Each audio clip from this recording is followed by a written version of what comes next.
You're listening to the Infinite Banking Mastery Podcast. Did you know that you could build a tax-free pool of wealth that's liquid and accessible all your life while building your retirement nest egg? Gain full control of your financial future and stop relying on the government and banks.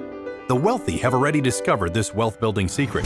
Now it's your turn to get financially secure without following the conventional wisdom that keeps you in debt to banks. Now here's your host, Valerie LaRocque. Hello, welcome to Infinite Banking Mastery. Thank you for being here. I thought I would start today with a story about a very close client of mine. Called me about a week ago, very excited. He said, hey, I knew my premium was due soon. So I looked at my account. I wanted to make sure it was credited correctly or, make sure that the payment was credited. So I looked at my account online and saw that my net account cash value was at $10,000. Then I called in and paid my premium of $3,000. And then a few days later, I watched as my account value went up to $15,000. Like I made $2,000. He was so excited just watching his account go up by $2,000 more than the premium payment amount he had just sent in. And I said, yes, that's exactly what I've been trying to share, teach, what I've been trying to help you understand that will happen as the years go by. This exciting thing that happens as you make your premium payments, your cash value will go up by more and more and more than the amount that you just paid in. It gets better every year. That's why the policy gets better with age. And so now he's starting to recognize that. He could see it plainly and clearly, and it was very exciting for both of us. So I thought that would be a fun story to share and start off with. Now, the title of this podcast, Do What Rich People Do. Why did I call it that? Well, because buying whole life insurance is one of those things. So I thought that that would be a perfect name for this podcast, just talking about some of the things that these wealthy people do.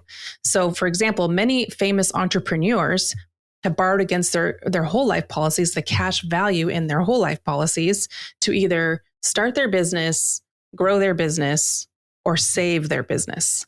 I have some examples, a few different examples of that. So we have Walt Disney back in 1953. He borrowed against his whole life policy because no banker would lend to him to start Disneyland or his whole plan with Disney.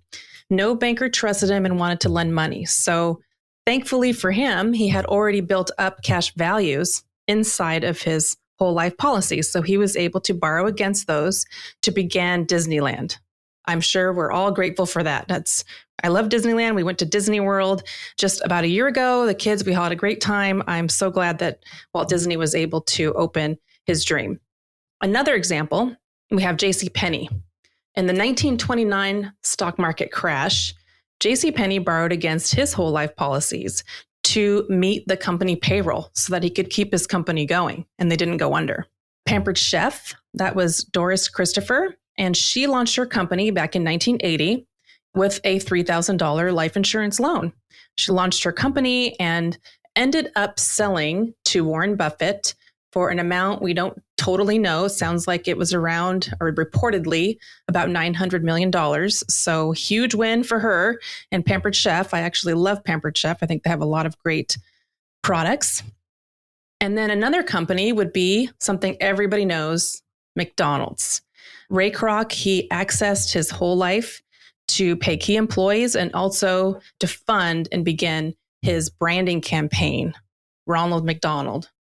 So he was able to launch that and really run with that, the Ronald McDonald, and be able to pay and keep his business going so that he could really create an empire. And so also Foster Farms, they also have used their life insurance policy loans. So I'm sure many of you have heard Tony Robbins. I'm sure many of you have heard of Tony Robbins. He wrote a book called Money, Master the Game. And there's a chapter in that book called Secrets of the Ultra Wealthy that you can use too. And in that book, he calls the strategy that I am passionate about teaching, that this whole podcast is called Infinite Banking. He calls this strategy the rich man's Roth. I think that's a great name for it, actually. And so he says, and I'm going to quote, "Believe it or not, the ultra wealthy do indeed buy astronomical amounts of life insurance. But it's not the billionaires who buy the most. The biggest buyers are banks and large corporations, from Walmart to Wells Fargo. Now, if you want to look into that, you can Google it. You can Google BOLI. That stands for Bank-Owned Life Insurance. And that's just banks have been buying tons of life insurance for years. Back in 2020, the total BOLI assets, bank-owned life insurance assets, were over $182 billion. Billion with a B. That's cash value inside of whole life contracts that's considered part of their Tier 1 capital. A Tier 1 capital is a bank's core capital. Really, it's the primary measure of a bank's financial strength. There are many banks that a sizable portion of their Tier 1 capital is the cash value in their permanent life insurance contracts. So now in the book, Tony Robbins, he's calling this strategy private placement life insurance. And then he says that the New York Times has called it the secret of the affluent. Now, there are many agents and advisors out there and marketing, all sorts of marketing going on, that people calling it different things. There's all sorts of different names for infinite banking. Some are calling it banking with life, bank on yourself. Here we have private placement life insurance. There are a lot of different ways that people are calling this just for their own marketing. They're just naming it something different. But originally, it was created and the name was put out there by Nelson Nash, who wrote Becoming Your Own Banker. And he called it the infinite banking concept. And so any other form of that really stems from Nelson Nash and what he first wrote about to teach the masses about this strategy. So as Tony points out in this chapter that I'm going over, The Secrets of the Ultra Wealthy, he does point out that you don't have to be someone who's ultra wealthy to utilize this strategy or to take advantage of this type of account. So who can do this? Well, really, anybody. Anybody can do this. You just need to be insurable. I mean, we just have to check for your insurability. And then really from there, it's just dependent on your budget and then what makes the most sense to move forward, what looks like the best strategy for you and how best to build a contract based on your ability to fund a contract. You can have policies on your children, your parents. So, we have policies on a lot of our family. And so anyone can do this. And in the book, too, he goes over some of the benefits. Here's the benefits as Tony Robbins lists them in his book. The first one he lists is that there are unlimited deposit amounts with no income limitations. There are essentially no income limitations. So you can fund these contracts with any amount you want, basically. Secondly, he puts that there is no tax on the growth of your investments, which is a big deal and what we've been talking about in previous episodes. No tax is a big deal. There's also no tax when accessed, if structured correctly and accessed correctly.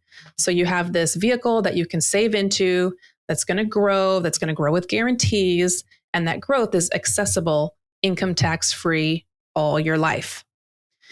And then the fourth point he makes is that any money left over for your heirs cannot be taxed.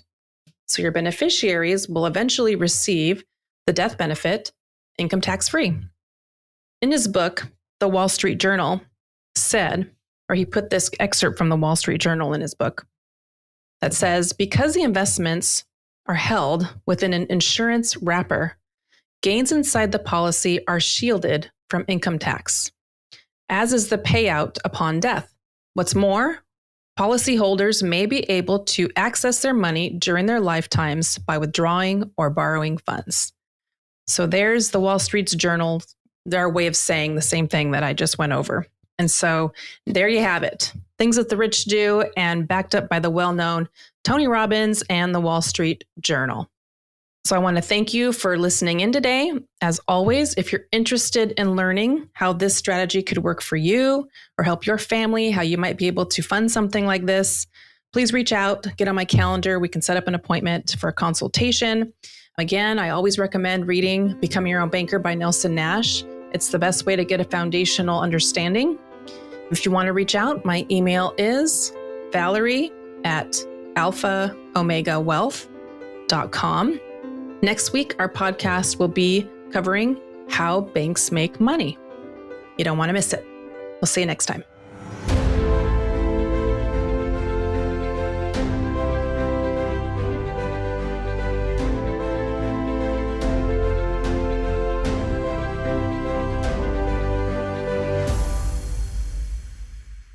This is thepodcastfactory.com.